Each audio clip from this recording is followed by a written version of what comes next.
Bonjour et bienvenue dans cette nouvelle vidéo de Draw My Economy. Aujourd'hui, j'ai le plaisir d'avoir avec moi Thomas Veillé de Swissquote qui va nous parler en fait des trois cracks que l'on vit actuellement, le crack boursier, le crack des crypto-monnaies et le crack de l'euro. Et Thomas Veillé, si je vous ai demandé de venir, c'est parce que hier, j'ai parlé avec un de mes amis, Jean, qui est au 36e dessous. En fait, il est tellement mal qu'on est allé ensemble, on a profité qu'il fasse beau et on est allé ensemble un peu sur la plage pour parler de ses investissements. Et Jean Bave, il m'a avoué qu'il était à fond dans les crypto-monnaies. Il a investi vraiment tout ce qu'il avait en crypto et forcément, il m'a dit que depuis une semaine, il était absolument ruiné. Et comme en plus cet imbécile il met pas de crème solaire, il a raté sa vie, il a réussi son coup de soleil. Donc c'est parfait pour lui. Donc Thomas Veillé, j'espère que vous allez pouvoir lui remonter le moral ou nous dire un peu mieux ce que vous en pensez. Mais avant de vous interroger, vous pouvez vous présenter, dire qui vous êtes et ce que c'est que la chaîne Swissquote. Alors, qui je suis? Bonjour d'abord, merci de m'avoir invité Bonjour. sur votre chaîne. Moi, je suis un ancien trader, je suis un vieux de la vieille dans le marché banquier suisse, on va dire. Et en fait, depuis pas mal d'années, j'ai commencé à écrire des chroniques boursières parce que je voulais simplement raconter les marchés boursiers qui me passionnent et les raconter d'une manière un petit peu plus digestible que ce qu'on a l'habitude de nous fourguer d'habitude dans la recherche standard que les banques nous donnent. Et donc, j'ai commencé par l'écriture, puis ensuite le podcast. Et puis finalement, on s'est rencontrés avec Swissquote, j'ai envie de dire presque assez naturellement, où eux m'ont proposé de venir animer leur chaîne avec un morning sur les marchés boursiers tous les jours, et puis un point spécial marché suisse tous les vendredis. Donc en fait, c'est comme ça que ça a démarré. Ça fait 18 mois, presque 2 ans qu'on fera ça, qu'on fait ça. On est parti à zéro, on est à 17 000 followers. Gentiment, ça monte, ça progresse. Il y a une vraie communauté qui se construit derrière et les gens ont l'air d'apprécier le ton et ça fait plaisir parce que mon ton est décalé. Mon ton n'est pas le ton habituel qu'on entend dans la finance. Et pendant des années, j'ai entendu dire oui, mais les gens, ils veulent pas qu'on leur parle de finance comme tu leur parles de finance. Finalement, oui. Voilà. Donc, en gros, voilà qui je suis.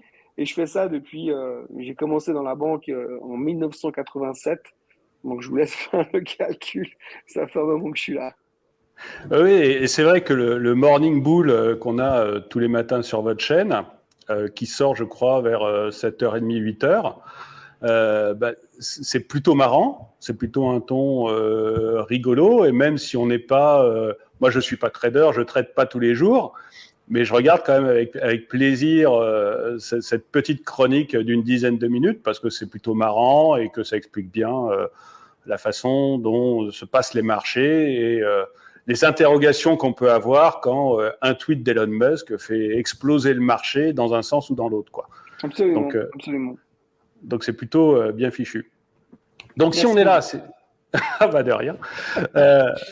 Donc si on est là, c'est pour parler un peu des cracks ou des semi-cracks que l'on voit actuellement. Et je voulais savoir, vous, comment vous expliquez, quelles causes vous donniez aux différents cracks que l'on voit, parce que tous ne sont pas forcément liés. On peut commencer peut-être avec le crack de l'euro, qui est à mon avis une fondamentale qui expliquera le reste.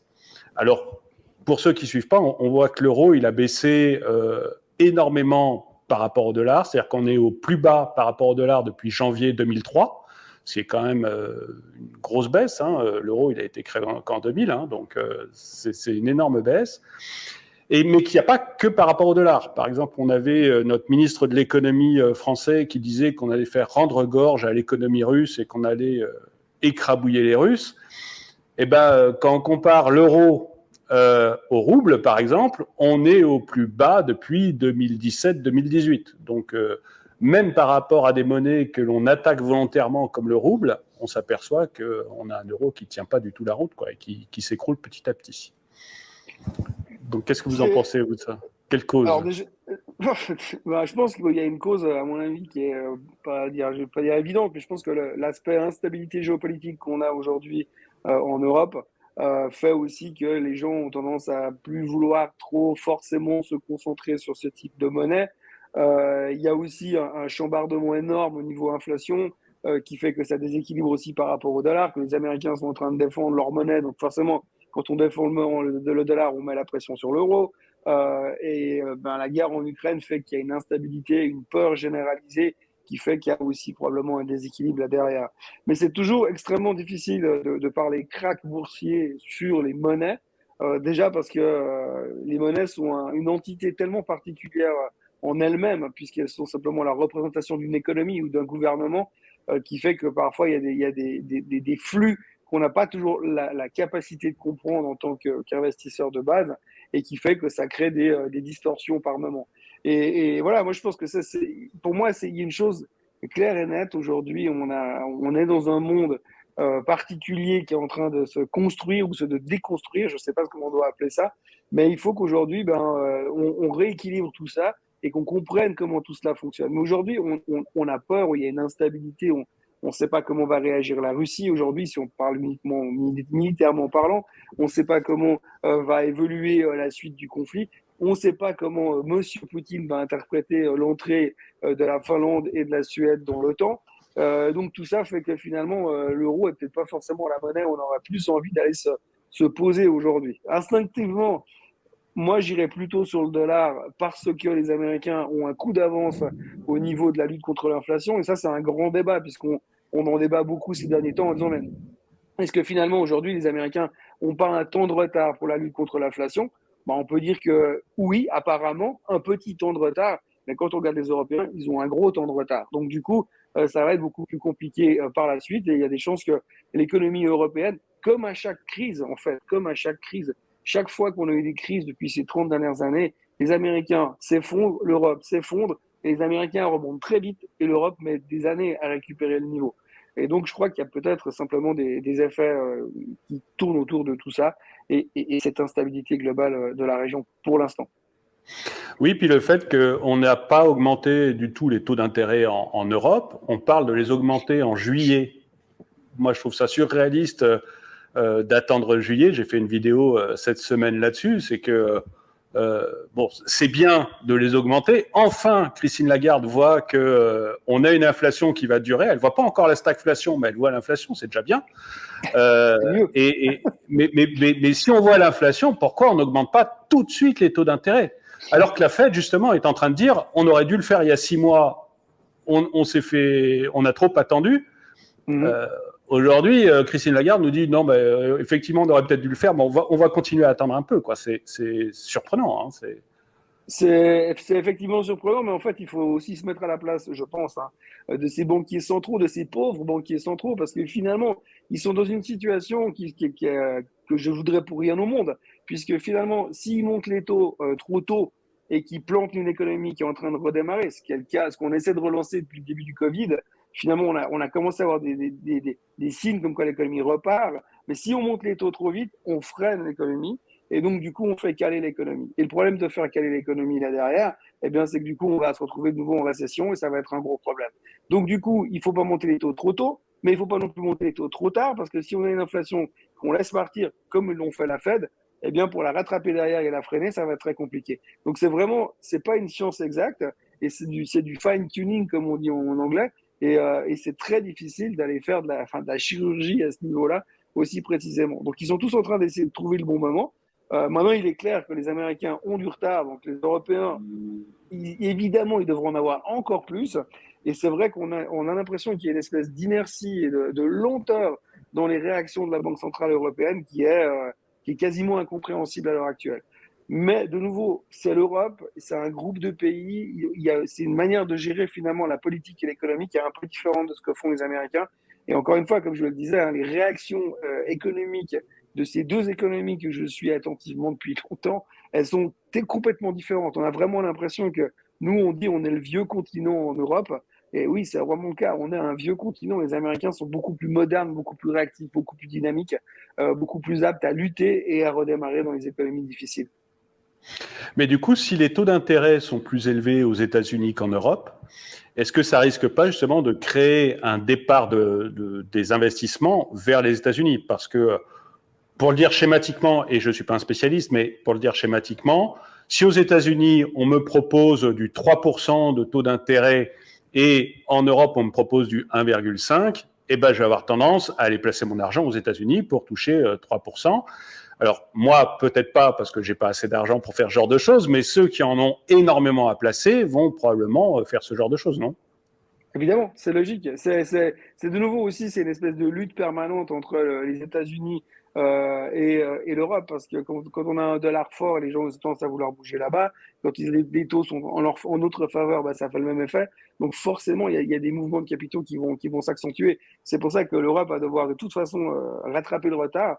Alors maintenant, de nouveau, il n'y a pas de loi, hein. Il n'est pas dit que Christine Lagarde va pas monter les taux de 1% d'un coup au mois de juillet. Ça me paraîtrait ahurissant, mais sait-on jamais. On voit que politiquement parlant, les banques centrales, historiquement parlant, les banques centrales ont toujours eu tendance à monter les taux par tranche d'un quart, mais à situation exceptionnelle, mesure exceptionnelle. Et on voit que finalement, les Américains sont en train aussi d'accélérer le processus. Donc il va y avoir un catch-up, un rattrapage que les Européens vont devoir faire pour rééquilibrer l'économie de toute façon. Mais de nouveau, après, il faut bien voir aussi que les deux économies sont aussi quelque part différentes, hein.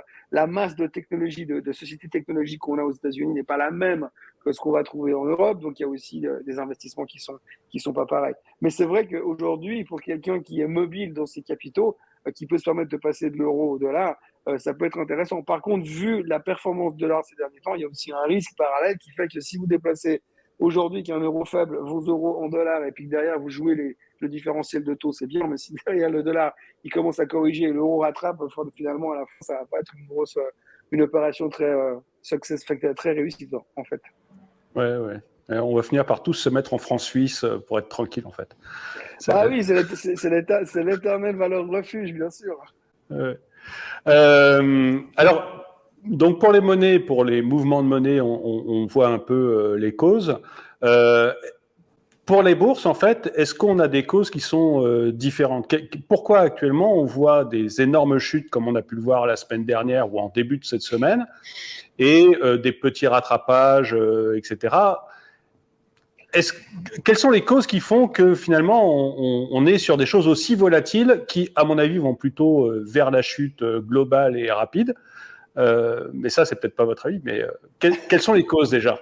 Quelles sont les causes déjà? Ah, les causes aujourd'hui, c'est l'inflation, c'est le ralentissement, le peur du ralentissement économique, le fait qu'il y ait une instabilité dans le marché en général, et cette instabilité, c'est un truc que les marchés n'aiment pas. Aujourd'hui, on n'a pas de visibilité, on a trop de questions qui sont là. L'inflation, que va faire la Fed, à quel rythme, comment, est-ce qu'on va aller en stagflation, est-ce qu'on va aller en récession, est-ce que récession il y aura? Il y a tellement de questions qui se posent aujourd'hui qu'on ne peut pas forcément y répondre et avoir la visibilité suffisante pour se positionner. Donc, quand on n'a pas de visibilité, les marchés sont instables. À côté de ça, on vient de traverser une période complètement ahurissante avec le Covid, finalement, où on s'est dit, mais là, on est en train de vivre un truc super grave. Et en vivant ce truc super grave, on a un marché qui explose. Qui explose pourquoi? Parce que la banque centrale, les banques centrales ont mis des taux à zéro, on crée cet argent gratuit, et en plus, on a imprimé de l'argent et on a distribué, même aux États-Unis, du cash aux Américains. Donc, du coup, vous avez une économie qui repart artificiellement, qui est sous oxygène, j'ai envie de dire, et cette économie redémarre à toute vitesse, et donc du coup les marchés suivent derrière. On crée aussi en parallèle une hyperspéculation sur des valeurs de croissance, puisque finalement, quand on a des taux à zéro, eh bien on va chercher les valeurs de croissance, donc tout le monde va se positionner sur les techs, forcément, et tout le monde va se positionner sur les techs de hypercroissance. Et là, on aborde aussi un sujet intéressant, c'est qu'on a attaqué des valeurs d'hypercroissance, comme des boîtes comme Zoom, enfin toutes ces boîtes de ces nouvelles technologies qu'on ne comprenait peut-être pas forcément il y a 2 ans en arrière, et tout le monde s'est jeté là-dedans. C'est un peu l'histoire du fonds Ark Invest de Katie Wood aux États-Unis, où tout le monde a commencé à vouloir jouer ces boîtes qui allaient faire des croissances de 300%, de 1000% par année. Et puis, tout d'un coup, bah, les taux remontent. Donc, du coup, bah, les boîtes de croissance sont moins intéressantes parce qu'on cherche d'autres alternatives d'investissement. Et puis, tout d'un coup, on se dit que ouais, mais fin 1000% de croissance par année, c'est quand même compliqué. Et puis, en fait, si on fait simplement un copier-coller dans le passé, on se rend compte qu'on a fait exactement le même comportement de bulle spéculative qu'on a vécu en l'an 2000. Pas En très 2000, loin. ouais, Tout ouais. dans ce secteur-là, quoi. Et donc, aujourd'hui, on se rend compte que finalement, des multiples qu'on va payer sur des boîtes ultra-tech comme on a aujourd'hui, c'est impossible. C'est impossible à tenir sur le long terme. Quand vous avez une session de publication trimestrielle qui commence et on vient vous dire ah, écoutez, les chiffres sont bons, mais ça va être difficile. Les sociétés se protègent. Elles se disent que moi, je ne vais pas prendre de risque. Hein, je vais dire que ça va être compliqué. Donc, du coup, on se dit, ça va être compliqué. Donc, tout le monde revoit ses attentes à la baisse et vous avez un effet boule de neige. À côté de ça, on a eu quand même de nouveau une phase où tout le monde est revenu dans le stock market, dans les bourses. Pendant une période, c'était très, très difficile de faire revenir les gens. Et là, depuis le Covid, les gens étaient à la maison. Tout le monde s'est intéressé sur le trading online. C'est aussi pour ça qu'on a lancé la chaîne Swissquote à l'époque. Il y avait une vraie demande derrière. Et tout d'un coup, tout le monde commence à courir derrière ce marché-là. Et puis, comme d'habitude, quand tout le monde vient dedans, quand ça devient tellement facile, il y a un moment donné, ça ne peut pas durer comme ça. Donc, on a eu ce début de crise qui a été déclenché par la peur d'un ralentissement économique, une inflation galopante, une perte de maîtrise de cette inflation par rapport depuis l'œil de la Fed. Il ne faut pas oublier quand même qu'en novembre dernier, M. Powell, le patron de la Fed, nous disait l'inflation est transitoire et l'inflation est sous contrôle. Ça fait quand même deux choses où il s'est quand même bien gouré, quoi. Donc, du coup, tout ça, on a dû remettre ça à niveau, corriger le tir et repartir dans une nouvelle direction. Et donc, il y a une correction. Aujourd'hui, il ne faut pas oublier non plus, il y a un chiffre qui est hyper intéressant, c'est qu'en fait, pendant la crise de mars 2020, quand le marché s'est effondré, tout le monde est sorti. Et puis, le petit investisseur de base, entre guillemets, il est revenu se positionner dans le courant du printemps 2021, à savoir 4000 sur le S&P 500. Ensuite, il a profité du reste de la hausse de l'année, et alors on a fait 20% de hausse, donc à la fin de l'année, il est champion du monde, et il ne se pose pas de questions. Et il reste dedans, évidemment, parce que l'année prochaine, on va encore faire 25%, ça va être super. Et puis finalement, on ne fait pas 25%, au contraire, on repart à la cave. Et aujourd'hui, là où on est sur le S&P 500, ces gens-là qui sont rentrés il y a un an, ils commencent à se dire « Ah oui, mais là, je perds de l'argent, du coup ».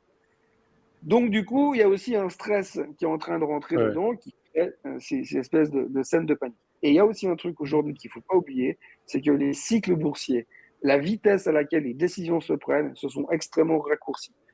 Moi, je fais un peu le vieux en disant ça, mais il y a 30 ans, quand j'ai commencé, les cycles boursiers, ils prenaient 2, 3, 4, 5 ans.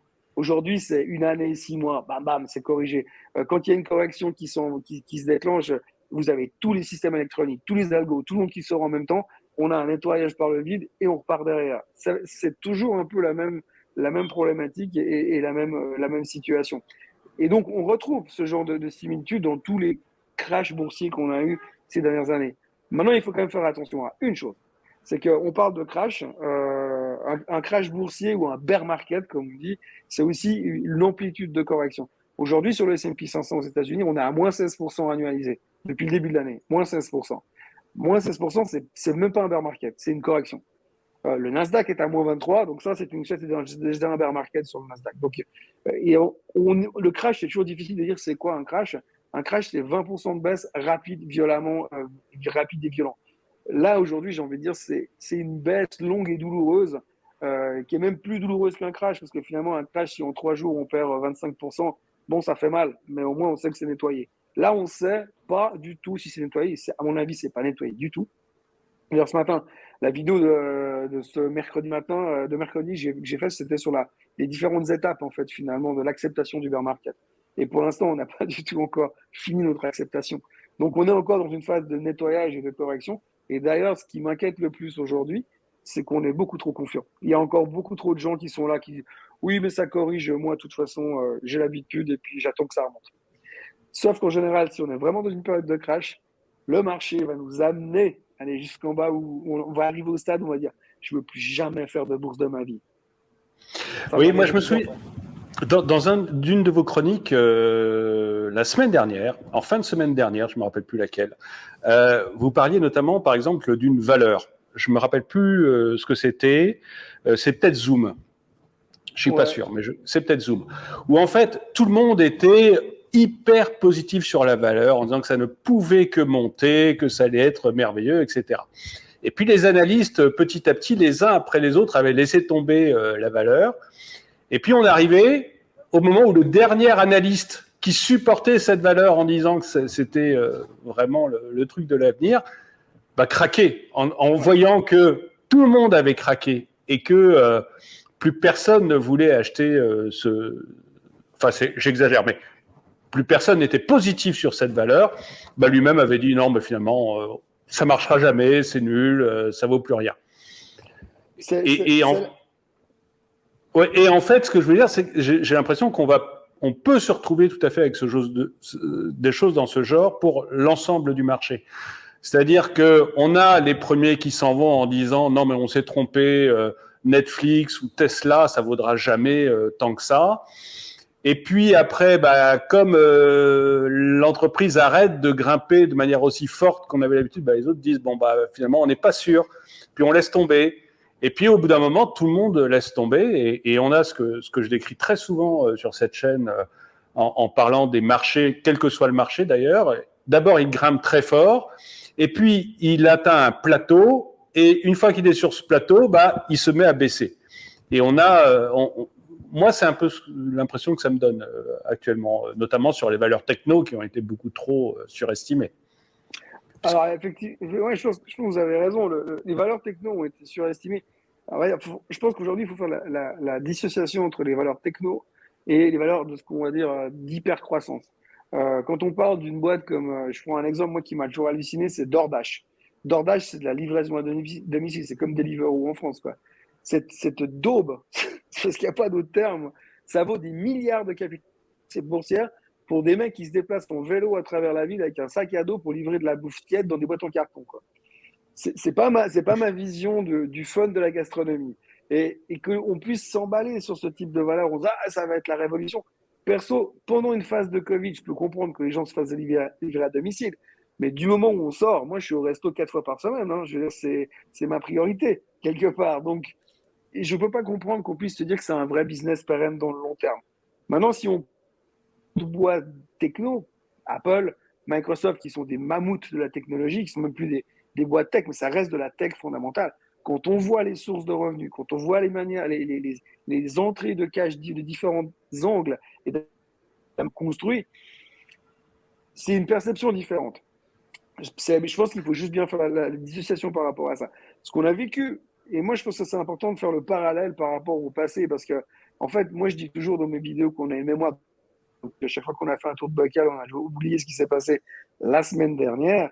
Alors aujourd'hui, parler de la bulle Internet, moi, quand j'ai vécu la bulle Internet, j'avais 29 ans. Aujourd'hui, j'en ai 22 de plus. Donc, du coup, on a vécu une période qui était complètement hallucinante. Et les parallèles qu'on peut tirer aujourd'hui sont intéressants parce que finalement, on a vu que les boîtes qui ont survécu à cet effondrement de l'an 2000 sont des boîtes qui avaient des vrais business plans, qui avaient des vraies perspectives de croissance. Même à l'époque, on n'imaginait pas que ce soit possible. Amazon, elle valait rien après la bulle Internet. Tout le monde disait personne va aller acheter des livres sur Internet, ça marchera jamais comme ça. Et puis ça s'est complètement transformé en ce que c'est devenu. Apple, en 2000, ça valait 5 dollars, 2 dollars. Personne voulait de ce machin. Pourtant, il y avait une vraie vision déjà de Steve Jobs qui avait déjà dans sa tête l'idée du smartphone. Et aujourd'hui, on ne peut pas imaginer un monde sans smartphone, hélas. Mais vraiment c'était un vrai changement de paradigme. Et aujourd'hui, les sociétés qu'il va falloir retrouver et voir croître derrière, ce sera justement ces sociétés-là qui ont un vrai business plan. Moi, la livraison de bouffe à domicile, je suis pas sûr que ce soit un vrai business plan sur le long terme. C'est un exemple. Il y en a plein d'autres comme ça. Après, on peut débattre sur d'autres sociétés qui sont complètement surévaluées. On se dit, mais comment ça va marcher? Je peux citer au hasard Rivian, que j'adore devant l'éternel. Rivian qui font des voitures électriques, les pick-up électriques américains, sortis en IPO à 85 dollars au mois de novembre, montés à 180 en 2 jours, ça vaut 20. Ça vaut 20 parce que le jour où c'est sorti, les mecs, ils avaient livré 140 voitures et ça valait 180 milliards de market cap. Je veux dire, pas besoin d'avoir fait un doctorat en économie pour savoir que ça joue pas. Et même aujourd'hui, ça joue pas. Aujourd'hui, on nous dit cette société-là va produire 25 000 voitures par année. Aujourd'hui, après le premier trimestre, ils en ont sorti 2500. Donc, à moins de multiplier la croissance de la production à une vitesse hallucinante dans les 9 prochains mois, ils n'y arriveront jamais. Donc, c'est des voitures, c'est pas des gadgets en caoutchouc ou des bonbons au chocolat, quand ça prend plus de temps. Et donc, il y a tout ce stress-là où on se monte des films. Et aujourd'hui, on se monte encore des films Et ce qui fait qu'aujourd'hui, il y a aussi maintenant une espèce de, en anglais, on dit retour à la normale, finalement, retour à la moyenne, où on se rend compte que c'est juste pas possible. Et c'est ce discours-là qui est en train de disparaître, qui est en train de se nettoyer, parce qu'on a trop entendu récemment les gens qui venaient en disant oui, mais de toute façon, ça va exploser à la hausse. Mais en fait, on reprend les mêmes. Je me souviens, en l'an 2000, on disait toujours tout ce qui va à 10 va à 100, tout ce qui va à 100 va à 1000, et tout ce qui va au-dessus de 1000 ça n'arrêtera plus jamais de monter. Et on a ressorti ce genre de discours, non seulement sur certaines actions, mais aussi sur les crypto-monnaies. Oui, justement, ça fait la transition avec les cryptos, mais, mais avant de faire la transition, moi, c'est vraiment un point dont j'ai souvent parlé sur cette chaîne, hein, c'est-à-dire que partir sur l'idée que telle entreprise qui aujourd'hui fait zéro de chiffre d'affaires ou quasi zéro, comme votre entreprise de voitures électriques, donc partir là-dessus sur un tableau Excel finalement et se dire dans 20 ans, dans 30 ans, dans 50 ans, ce seront les leaders du marché, ça peut être réservé à vraiment des champions qui connaissent l'entreprise à fond, qui sont ou des gens qui aiment bien jouer au poker, mais dans ce cas autant jouer au poker. C'est pas, pour moi, c'est pas de l'investissement normal pour des gens normaux, quoi. Alors que sur Apple, comme vous le disiez, Apple, moi je suis pas un fan enfin j'aime beaucoup Apple d'une manière générale, je suis client, mais je suis pas un fan de l'action Apple. Mais bon, ça c'est très personnel. Mais au moins, on peut évaluer ce que ça vaut. C'est-à-dire que Apple, il y a un passé, il y a une histoire, il y a une marque qui existe, qui a une valeur. C'est là-dessus qu'on peut discuter, la valeur de la marque, mais le reste, il y a vraiment des fondamentaux, des usines, un nombre d'ordinateurs vendus, un nombre d'iPhone vendus, une place de numéro 1 ou numéro 2 sur le marché. Enfin voilà, là c'est clair, on peut prendre un pari où on peut investir sur cette valeur. Par contre, sur des valeurs qui vendent 20 voitures par mois, qui disent demain on sera au-dessus de Volkswagen, bon, on peut se dire bon bah les gars, ça va être compliqué quand même. Ouais, voilà, c'est pas gagné quoi. Hein. Mais je pense, c'est juste, la réflexion est parfaite, bon, juste et correcte. La seule chose, je pense que, en fait, là où on bloque aujourd'hui, et c'est là aussi peut-être pour ça que le marché ne va plus aussi bien qu'avant, c'est qu'en fait, je pense quand on rentre dans ces périodes de spéculation, ou appelons ça de bulles, on perd la notion de la réalité. Et donc, du coup, on se retrouve avec des gens qui commencent à faire du all-in, comme au poker, sur un seul titre ou sur 2-3 titres de croissance parce qu'on se dit pourquoi je vais aller acheter une Sanofi qui va me faire du 5% par année avec un dividende de 4,5 alors que je pourrais acheter n'importe quelle boîte techno-américain qui va faire x10 en théorie. Oui, pourquoi pas. La seule chose, c'est qu'on a oublié la notion de base de la finance et de l'investissement, diversification. On a oublié. Et dans ces phases de fin de cycle, là, de bulle spéculative, on a oublié. Les gens, ils ont des portefeuilles hyper concentrés. Et tout d'un coup, quand vous discutez avec des clients, ils vous disent oh, moi, j'aimerais, je veux jouer une performance. Moi, si je fais 30% annuel, ça va. Mais 30% annuel, on n'est pas dans un monde réel. C'est des situations exceptionnelles. Donc, c'est aussi cette phase-là où on a perdu la notion de la réalité et les gens sont complètement surexposés sur des petites thématiques. Et on parlera des cryptos après, mais j'ai vu des portefeuilles. Si demain, j'ai eu l'occasion il y a quelques années de voir le portefeuille d'un client qui n'a que des Nestlé. Un gros portefeuille où dedans il n'y a que des Nestlé. Et le gars, il me dit oui, mais moi depuis 30 ans, j'ai que du Nestlé et je ne m'en porte pas plus mal. C'est vrai. Mais le risque qu'il prend, il est déjà hyper concentré sur une seule boîte. Mais c'est Nestlé. La probabilité de voir disparaître Nestlé dans les 20 prochaines années, mis à part le fait que Poutine puisse s'énerver, je ne vois pas trop comment on pourrait le faire. Donc du coup, ça tient encore la route. Mais le gars qui me dit aujourd'hui, moi j'ai mis tout et j'en vois, parce que je suis des forums automobiles à côté, et j'en vois qui disent, moi j'ai tout mis sur Rivian, j'ai tout mis sur Lucide. Mais tout mis, parce que les gens se disent, c'est une voiture électrique, donc ça va faire comme Tesla. Et ça ne marche pas comme ça. Et on a oublié le principe de base de la diversification. Et c'est pour ça qu'on arrive à des aberrations par moment. Quand vous lisez des articles, des gens qui vous disent « Moi, je me suis fait ruiner en bourse », comment c'est possible ? Comment c'est possible ? Parce que ce n'est pas diversifié. Point.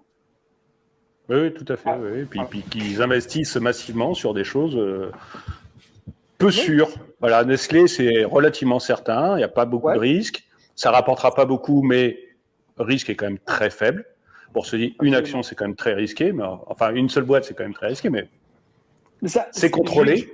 Absolument, c'est pas une recommandation en soi, mais c'est juste que ça fait déjà plus de sens que de mettre tout sur Nestlé que tout sur Reagan, par exemple. Et d'ailleurs, l'un des rares milliardaires qui a encore augmenté sa fortune ces 3 derniers mois, c'est Warren Buffett. Donc, voilà. Pour ceux qui ne connaissent pas, Warren Buffett, investissement dans la valeur, dans Apple, mais sinon dans la valeur des boîtes et pas du tout sur les hyper techno, etc. Il dit qu'il ne maîtrise pas et que ça ne l'intéresse pas du coup. Absolument. Et c'est le seul dont la fortune a augmenté. Et comme elle avait augmenté en 2000, quand tout le monde se foutait de lui parce qu'il n'était pas sur les valeurs Internet, tout le monde se moquait de lui. Bah, quand ça a fait un crack, il est le seul à avoir continué à gagner de l'argent, quoi. Donc, et justement, alors là aussi, Warren Buffett, je suis tombé sur une citation que je connaissais. Je connais bien l'oiseau, mais je suis tombé sur une citation l'autre jour que j'avais pas entendu, rarement entendu. Et quelqu'un lui disait, mais puisque votre manière d'investir est si efficace, pourquoi est-ce que tout le monde ne fait pas comme vous? Et il dit parce qu'en fait, tout le monde ne veut pas devenir riche lentement. Et sa stratégie à lui, c'est effectivement, lui, sa première citation, c'est j'achète avec un horizon temps illimité. J'achète pour ne pas vendre. Donc, il s'en fiche de prendre un profit. Lui, il achète une boîte pour toujours, quelque part. Et s'il ne se sent pas à l'aise de la conserver pour toujours, il ne l'achète pas. Donc, du coup, on est quand même dans un monde complètement différent. Mais c'est vrai qu'aujourd'hui, lui parie sur une performance sur les 10, 20, 30 ans. Enfin, lui, il parlait plus sur les 20 prochaines années parce que ça va être compliqué quand même. Mais pour sa stratégie et sa méthode d'investissement, c'est sur les 10, 20 prochaines années. Et il sait que dans les 10 ou 20 prochaines années, il aura fait de l'argent. Et ça, je pense qu'aujourd'hui, quelqu'un qui a une vision à 20 ans et qui se concentre sur une méthodologie de base, celle de Warren Buffett, il va devenir beaucoup plus riche. Je ne dis pas multimilliardaire, mais s'il applique une technique à la Warren Buffett, qu'il est patient et qui ne se laisse pas perturber par ces phases de marché complètement hystériques dans lesquelles on est aujourd'hui, ces gars-là vont devenir riches. Ouais. Et simplement, quand vous discutez avec les gens aujourd'hui dans la rue qui commencent à vouloir faire de la finance, s'ils pouvaient être riches la semaine prochaine et puis devenir milliardaires dans 2 mois, ce serait pas mal. Ce que je cherche à faire depuis 35 ans d'ailleurs, mais enfin bref, c'est une autre histoire. Mais bon. Mais justement, alors, investissement qui est totalement contre Warren Buffett et qu'il déteste, ce sont les crypto-monnaies. Là, il n'a pas de mots assez durs pour les crypto-monnaies. Tout le monde se moque de lui d'ailleurs. Encore une fois, tout le monde se moque de lui. Mais il n'a pas de mots assez durs pour les crypto-monnaies. Et là, on a vu donc vraiment un énorme crack des cryptos la semaine dernière. Là, ça se reprend un petit peu, mais il n'y a pas de... Enfin bon, vous me direz un peu plus ce que vous en pensez vous, hein, parce que ce qui compte, c'est pas ce que j'en pense moi, mais moi, je vois pas un avenir très profitable pour les cryptos. Et je compare très souvent les cryptos aux valeurs Internet des années 2000, c'est-à-dire des valeurs même chose, voilà, sur un tableau Excel, on se dit ça vaudra tant et ça ne pourra jamais baisser. L'an dernier, je disais que le Bitcoin m'avait l'air plus que dangereux. Tout le monde se foutait de moi en me disant mais non, ça va être 100 000 $ à la fin 2021.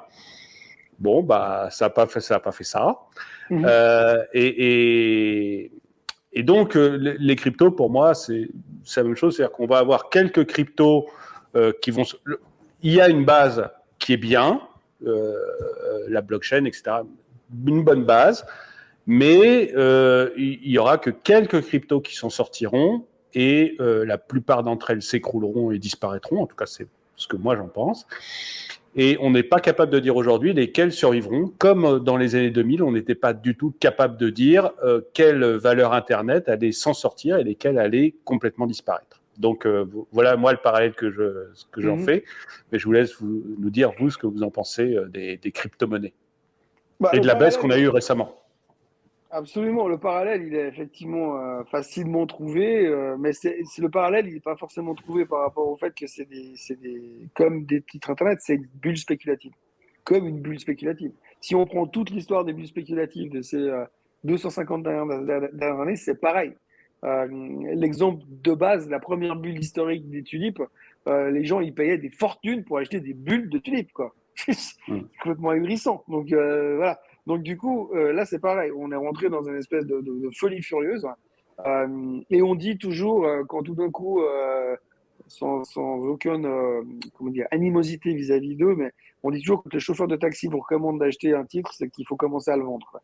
Et effectivement, quand tout le monde commence à parler de crypto-monnaie, quand tout le monde a une opinion dessus, et quand tout le monde veut en faire, c'était à prévoir qu'à un moment donné, ça allait tanker et il y aurait un problème. Et ça n'a pas manqué. Ça ne veut pas dire que c'est terminé l'histoire, parce que je pense quand même qu'effectivement, comme vous le disiez, il y a une valeur. Il y a une valeur, la technologie de la blockchain fait que ça a du sens. Pour moi, de nouveau, c'est une question de diversification et de comprendre quelle crypto a pour but de faire quoi. L'Ether fait du sens fondamentalement un peu plus que le reste.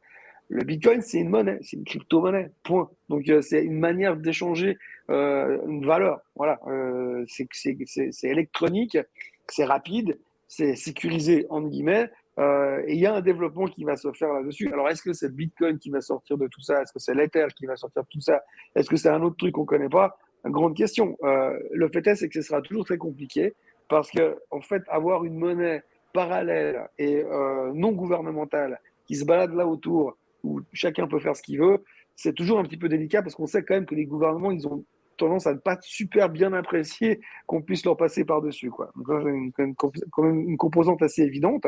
Et donc, par rapport à cette situation-là, il y a une crainte qu'à un moment donné, ça puisse aussi poser des problèmes. Et simplement, si demain, les Américains sortent un dollar coin, en guillemets, ou un euro coin, et qu'on crée une crypto-monnaie qui, au niveau opérationnel, sera utile, mais en plus chapeauté par un gouvernement, ça sera pas mal.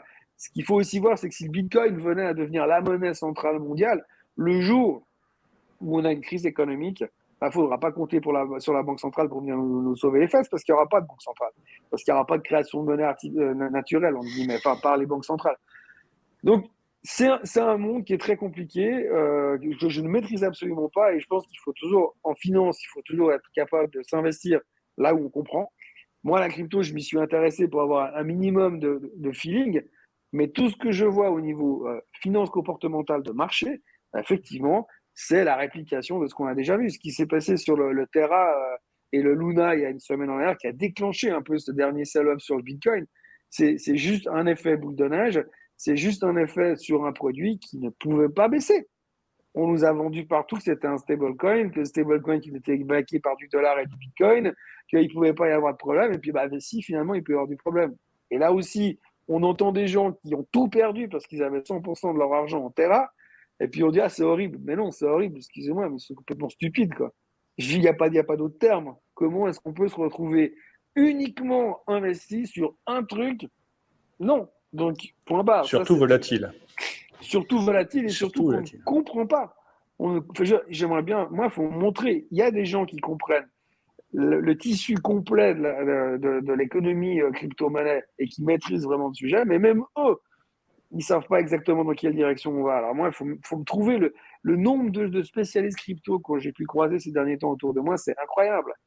J'ai été contacté par des gens qui voulaient me montrer des systèmes où c'était un coup sûr. Moi, la seule chose que j'ai appris dans ce métier, c'est quand on me dit coup sûr, je me tire en courant. C'est le premier truc que je fais, quoi. Et là, j'ai entendu tellement de fois, ah, ça c'est sûr, ça peut pas baisser. Ouais, alors ça, c'est sûr, ça peut pas baisser, ça m'inquiète aussi. Donc, du coup, voilà, là, on est en train de vivre un rééquilibrage sur les cryptos. Je pense que non, tout ne va pas disparaître. Oui, sur les milliers de cryptos qui existent, alors effectivement, il va en rester une petite quantité. Et puis, de nouveau, c'est une question de volume. Je suis désolé, moi, quand on va traiter un machin qui vaut 0,0000002 cents, et puis que forcément il double, bah, c'est génial, il a fait 100%, mais que quand on regarde réellement derrière, il y a eu, je sais pas, 20 000 francs qui ont été échangés, c'est pas tout à fait pareil, quoi. Et cette liquidité, ce volume, cette stabilité, on a dit quand le Bitcoin est devenu est traité sur les marchés régulés, on s'est dit il y a un truc qui est en train de se passer au niveau du Bitcoin, au niveau de l'Ether. Les grands noms, à mon avis, ils seront toujours là d'une manière ou d'une autre. Mais par contre, après, tous ces machins, ces shitcoins, ces Dogecoin, ces trucs qui sont influencés par les paroles des uns ou des autres. Un tweet d'Elon Musk sur Dogecoin, le truc qui prend 40%, inévitablement, un jour ou un autre, ça va nous péter à la figure, mais bien, quoi, pas à moitié. Mais même les grands noms, hein, parce que on l'a vu dans la bulle Internet. On se réfère toujours à la bulle Internet, mais c'est parce que c'est de notre âge, quoi. C'est ce qu'on a connu. Ouais, Hein. On a bien beaucoup sûr. moins connu la crise des tulipes, nous. Donc c'est voilà, À notre peine, âge, à peine. c'est la bulle Internet. Et on a vu des très grands noms aussi dans la bulle Internet qui ont disparu, qu'on ne voit plus aujourd'hui. Où on avait Yahoo qui était le numéro 1 mondial, mais très très loin hein, des moteurs de recherche. Bon, aujourd'hui, c'est 5% des moteurs de recherche. Donc, C'est clair. l'indétrônable Yahoo a été complètement laminé par Google. Donc, voilà. Complètement. Et il y avait Lycos, je me souviens, c'était un chien, leur emblème, va chercher Lycos. Ouais. Lycos était connu, c'était gros, bah, ça n'existe plus. Mhm. J'avais fait une vidéo sur toutes les valeurs, enfin pour comparer justement le Bitcoin à la bulle Internet, et je citais plusieurs valeurs, donc je les ai plus en tête, mais des entreprises qui étaient gigantesques, et on était tous sûrs en 2000 qu'elles, au moins, quoi qu'on fasse, elles continueraient et elles survivraient. Et puis elles n'existent plus aujourd'hui, parce qu'elles avaient beau être gigantesques, même les entreprises gigantesques disparaissent, et même sans parler de la bulle Internet, je rappellerai que Kodak était invincible Ouais. dans la photo et a quasiment disparu, ils sont tout petits. Je rappelle que Nokia était indéboulonnable sur les téléphones, ils étaient quasiment en situation de monopole, on avait tous leur téléphone 30, disparu, 3310. Mhm. le 3310, ouais, totalement disparu aussi dans ce domaine-là. Donc voilà, même le Bitcoin qui a l'air insubmersible, c'est pas gagné. C'est Non, non, vraiment pas gagné, quoi. mais rien n'est gagné, puisque finalement, si on regarde les titres qui composaient l'indice Dow Jones dans les années 30, là aussi on n'était pas là, hein, mais je veux dire, grosso modo, on l'a tous lu, l'indice les 30 titres de l'indice Dow Jones des années 30, je crois qu'il n'y en a plus un dans le Dow Jones d'aujourd'hui. Donc, c'est pas les mêmes sociétés qui font l'économie d'aujourd'hui. Là, encore une fois, on voit que les big names aux États-Unis qui font l'économie, c'est quatre cinq sociétés, mais c'est pas du tout les mêmes qui étaient des stars à l'époque. Il y a encore 10 15 ans en arrière, Exxon semblait indéboulonnable aux États-Unis. Aujourd'hui, Exxon, ils sont tellement loin derrière Apple en termes de capitalisation que, effectivement, c'est encore très, très compliqué. Mais le monde évolue, c'est normal. Je veux dire, les révolutions industrielles qu'on a vécues au début du siècle dernier, c'était la révolution de la voiture. Voilà. Aujourd'hui, on est dans d'autres révolutions. Et c'est des cycles d'accélération. Et les marchés boursiers ont aussi vécu ces cycles d'accélération, puisque moi, j'ai eu la chance vraiment d'être là très tôt, en 87. Je suis arrivé dans la finance un mois avant le crash boursier 87. J'y suis pour rien, hein, mais je veux dire, je suis arrivé à ce moment-là et j'ai vu vraiment le premier crash de mes propres yeux en me disant, mais c'est incroyable, les gens venaient taper à la fenêtre de la banque pour dire rendez-moi mon argent. On était dans un truc complètement fou. Et ensuite, on a eu une période de calme qui a duré pratiquement 5 6 ans avant de recommencer à se faire des folies à la fin des années 90, 92, 92, 93, 94, 95, 98. Puis après, la bulle Internet. Puis après, par contre, on est reparti dans les cycles. Mais tout se rapproche et tout se fait beaucoup plus vite. Les solutions se règlent beaucoup plus vite, les économies repartent plus vite, les cycles de récession sont plus courts, les bear markets sont plus courts aussi. Tout va plus vite. Il faut juste aussi qu'on s'habitue à ça. Mais ça veut aussi dire que dans la vie d'un investisseur, il va devoir apprendre à subir plusieurs fois des phases comme on a aujourd'hui. J'ai une anecdote qui m'a frappé dans les années 2007-2008. Là, on était juste avant la crise des subprimes. Et je fais une conférence dans une banque devant une centaine de personnes. Et puis, je parle de bear market. Et les gens me regardent avec des grands yeux en me disant, mais bear market, mais de quoi il parle, ce gars? Et donc, je leur demande leur âge, je leur demande d'où ils sortaient à peu près. Et en fait, je me suis rendu compte que tous ces gens-là, c'était des banquiers, des jeunes banquiers qui sortaient de l'université dans les années 2002, 2003. Et Ah donc, oui. ils sont arrivés sur les marchés boursiers au moment où on sortait du septembre 2001 à 2001, et puis ça commençait à redémarrer. Et donc, ils ont fait 2003, 2004, 2005, 2006, 2007, ça faisait que de monter. Donc, pour eux, un marché qui baisse, ça n'existait pas. Bon, ils ont bien compris les 2 années qu'on suivi, mais ils ont bien compris. Mais disons que je me disais, en fait, il y a cette espèce de génération de remplacement qui arrivait à ce moment-là, qui, eux, ne connaissaient pas les marchés qui baissent. Et aujourd'hui, pareil, Alors là, on a eu 2-3 années compliquées, mais je veux dire, ceux qui sont arrivés en bourse dans 2014, 2013, ça faisait que de monter, quoi. C'était vertical. Et donc, pendant une période, on s'habitue assez facilement d'ailleurs à faire de l'investissement, parce que là, tout le monde est doué, hein, donc ça, c'est toujours la même Oui. chose. Et c'est vrai que, ben voilà, on vit des choses comme ça, et c'est des cycles qui se répètent. Donc, je pense qu'aujourd'hui, un investisseur qui veut faire de la bourse, j'aime pas dire trader, parce qu'il y a tellement peu de traders qui marchent bien que je préfère pas aller sur ce terrain-là, mais l'investisseur, il doit avoir une vision qui dépasse la semaine prochaine. C'est pas comme ça que ça marche.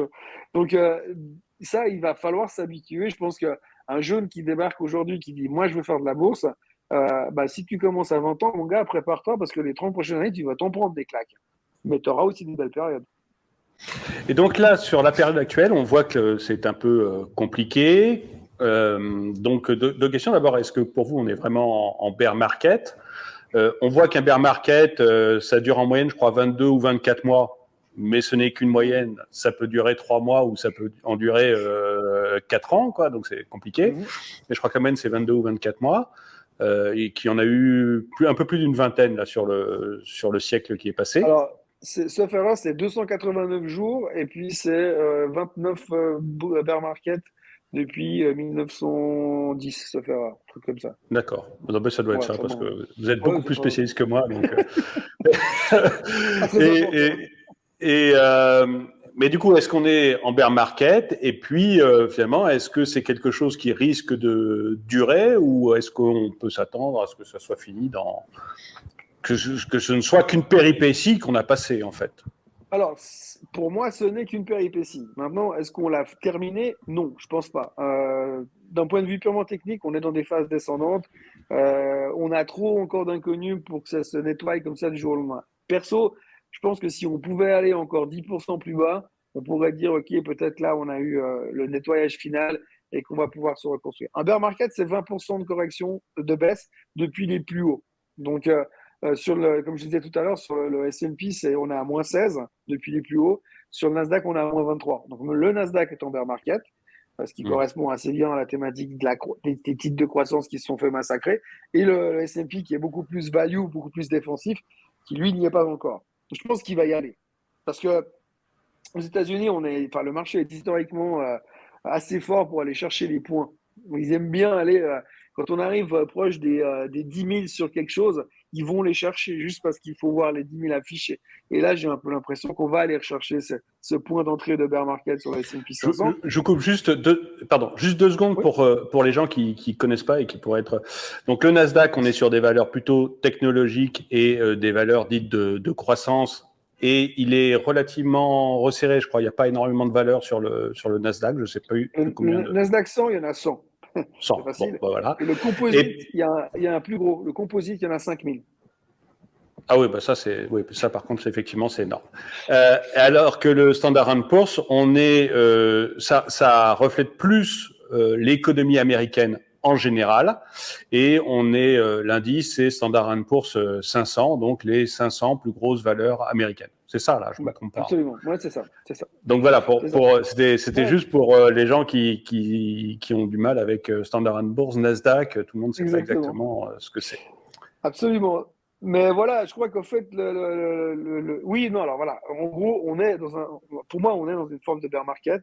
Je crois qu'il va falloir qu'on digère ce nouveau paradigme dans lequel on est, à savoir, on sort d'une période de taux bas d'argent facile, d'argent gratuit, à une période où ça va monter beaucoup plus vite et beaucoup plus fort en termes de taux.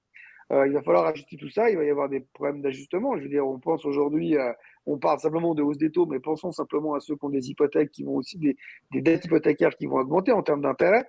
Donc il y a aussi des choses qui vont devoir s'ajuster. Donc je pense que pour quelques mois, en tout cas, on risque d'être bien dans la panade avec ces marchés descendants. Mais par contre, la bonne nouvelle dans tout ça, c'est que on sait que les périodes d'inflation et de hausse de taux sur les marchés sont des périodes positives pour les bourses.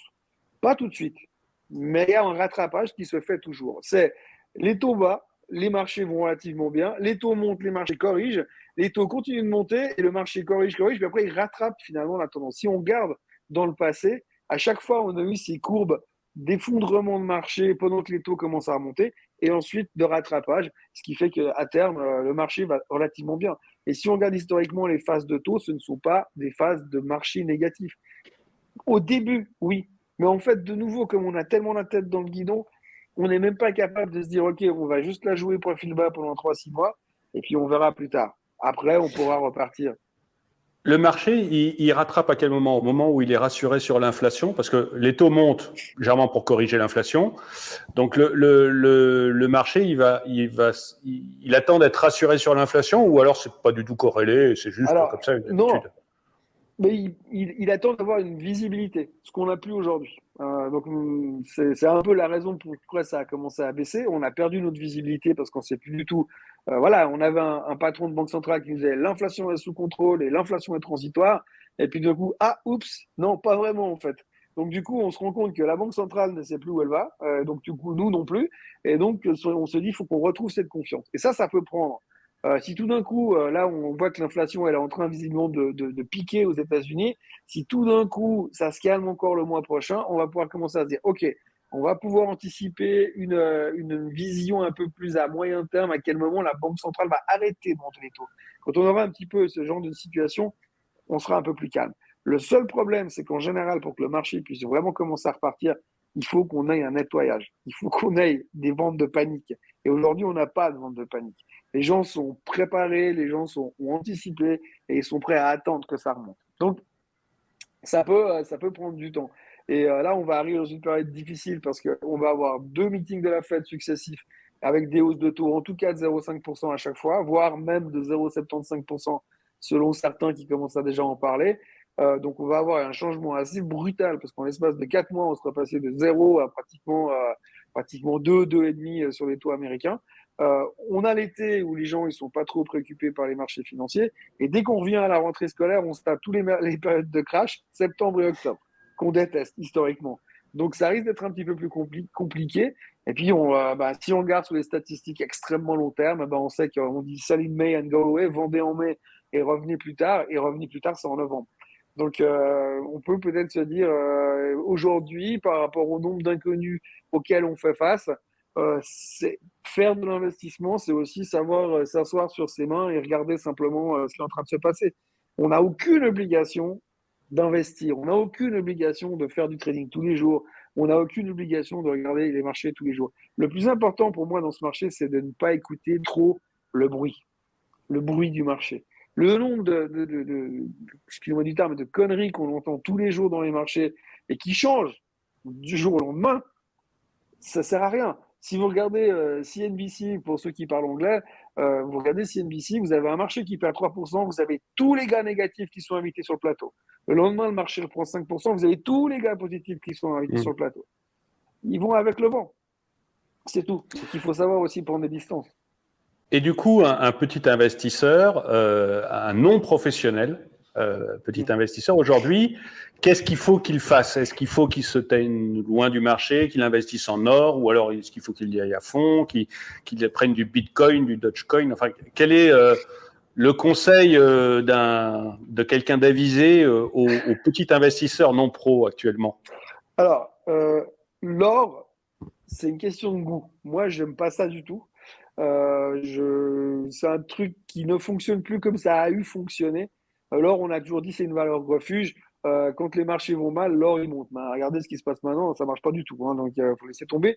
Aujourd'hui, il y a tellement de gens qui ont acheté de l'or en se disant on n'achète pas de l'or pour devenir riche, on achète de l'or pour rester riche au cas où tout s'effondre. Moi, la théorie de l'effondrement total et puis qu'on va revenir à l'échange d'or, j'y crois pas trop. Donc voilà. Donc, je suis pas un fan du tout de ce genre de truc, donc c'est pas ce que je recommanderais. Les cryptos, c'est pas mon domaine d'expertise, donc je pense qu'il y a certainement des choses à faire, mais c'est pas moi qui vais faire des recommandations là-dessus. Par contre, au niveau des actions, aujourd'hui, on est dans une phase où il faut se concentrer sur les sociétés qui gagnent de l'argent, d'abord, deux qui payent des dividendes, ensuite, et puis il faut en choisir un certain nombre avec lesquels on est à l'aise, où on comprend leur business plan et qu'on imagine qu'ils seront encore là dans 5 ou 10 ans. C'est pas compliqué, hein, je veux dire, aujourd'hui, sur le CAC 40, on prend les 10 plus gros du CAC 40 et puis on a à peu près ce genre de définition. Donc, et après, il faut aussi comprendre la boîte, aimer la boîte. Moi, typiquement, il y a des secteurs que je déteste, donc je ne toucherai pas les banques, par exemple, jamais, à aucun moment. Mais par contre, il y a d'autres choses comme les assurances qui fonctionnent hyper bien, qui payent des gros dividendes, qui sont hyper stables. Et on peut commencer à construire, pour ceux qui ont des capitaux et qui pensent qu'on ne va pas tous mourir la semaine prochaine, dépendant de Monsieur Poutine, je plaisante. Mais par contre, si vous voulez investir régulièrement, la stratégie d'investir un tout petit peu tous les mois, soit dans un fonds value, soit dans des titres qui payent des dividendes et d'attendre pour longtemps. Le meilleur exemple de tout ça, on revient à Monsieur Warren Buffett, c'est que son meilleur trade de sa vie, c'est Coca-Cola. Le gars, il a acheté Coca-Cola le lendemain du crash de 87, alors que plus personne ne voulait acheter quoi que ce soit, du Coca entre autres. Donc du coup, on est, pardon. Et donc du coup, on est dans une situation assez incroyable puisque finalement, vous avez des gens qui viennent faire de l'argent sur des boîtes où on ne supposerait pas. Faut regarder la perf de Coca depuis 30 ans, c'est complètement ahurissant. La perf, elle est exceptionnelle entre le dividende et la performance de la boîte. Et en fait, il faut simplement se positionner en se disant, bah, j'aime bien Coca, j'aime bien Sanofi. Et ben, tous les mois, si je peux mettre 200 euros dedans, je mets 100 euros sur chacun et je recommence tous les mois. Mais je regarde même pas où est le marché. Je regarde même pas ce que fait le marché, je regarde même pas ce que font les sociétés, je regarde même pas les résultats. On reste dedans et on attend sur le long terme et on verra ce qui se passe après. Et je pense que, ben, on revient sur du Warren Buffett, vous prenez simplement le graphique de Berkshire Hathaway, qui est la société de Warren Buffett, vous regardez, c'est ça. Ce truc-là, ça monte, ça fait un plateau, ça merdouille un peu et ça remonte et puis ça fait la même chose. Ça fait que ça depuis les années 50. Il ne faut pas non plus chercher midi à 14 heures, surtout dans les marchés perturbés comme ça. Le jour où on se calme et puis on voit qu'on repart de nouveau de croissance, à ce moment-là, on diversifie. Donc, on garde nos actions value, on réduit la taille, mais par contre, on peut aller se positionner sur quelque chose de plus agressif. Mais toujours diversification. Point. C'est pas rocket science ce qu'il faut faire en finance. Il faut juste être discipliné, il faut revenir régulièrement, et il faut savoir ce qu'on achète et pourquoi on l'achète. Et puis, il faut savoir pourquoi notre scénario de base ne fonctionne plus. Si à un moment donné, on peut se tromper, hein. Je veux dire, une boîte peut complètement partir en vrille parce que son nouveau CEO a fait un boulot pourri, ou l'inverse. On l'a vu, le meilleur des exemples, c'est Microsoft. Microsoft est une boîte qui avait beaucoup de soucis à l'époque quand Bill Gates est parti, quand il était remplacé par Steve Ballmer, et qui finalement ils ont mis Monsieur Nardella à la fin. Et depuis que Nardella est arrivé, le mec il a tout compris. Il a fait aucune erreur depuis qu'il est là. Mais ça peut aussi arriver dans l'autre sens. Donc du coup, il faut faire attention. C'est aussi ce genre de choses. Mais pour moi, dans ce genre de marché, il faut être calme, éviter de trop paniquer sur ce qu'on entend à la radio. Surtout pas quand on commence à en parler à la radio, c'est que déjà il y a déjà beaucoup de choses qui se sont passées. Et donc il faut construire sur le long terme. Et puis vraiment, c'est moi là. Moi, j'ai été trader pendant 15 ans. Pendant 15 ans, j'ai traité mais comme un fou toute la journée. Et j'ai jamais gagné autant d'argent que quand j'ai commencé à avoir long terme. C'est tout. Il faut juste se positionner. Eh ben, merci beaucoup. Donc, je vais terminer comme d'habitude avec le dicton du jour, qui est un dicton pour moi spécial Banque centrale et notamment BCE. On ne peut pas tuer la poule aux œufs d'or et espérer continuer à faire des omelettes tranquillement. Merci à tous d'avoir regardé cette vidéo. Merci de soutenir la chaîne. N'oubliez pas de mettre un pouce vers le haut, de commenter, de partager. Et je vous dis à très bientôt. Au revoir, merci beaucoup.